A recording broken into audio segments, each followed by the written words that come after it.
Here's a cool little portable stove you can make with things you probably already have sitting around your house. First, you'll need a couple of cans of soda. Make sure there's no bumps or dents in the bottom.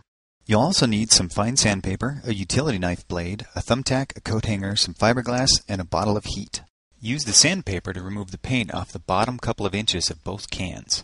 Open the first can and pour out the contents. Using a book to hold the utility blade, carefully cut off the bottom inch of the first can, and then use the sandpaper to smooth out the sharp edge.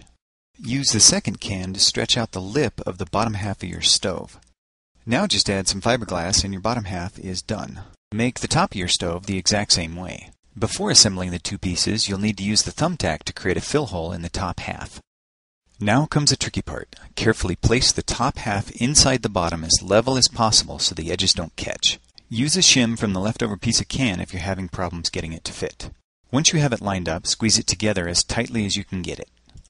Finally, use the thumbtack to create the fuel jets. Create a bunch of them evenly spaced around the top of your stove. If you don't already have a pot stand, you can quickly make one with the wire hanger. Just be sure to sand off the outer coating first. Now it's time to test it out. Slowly pour the heat into the stove, giving it time to drain through the fill hole. It doesn't take very much. A few tablespoons is enough to boil a pot of water. This type of can stove must be preheated for a second before the vapor pressure will sustain the jets.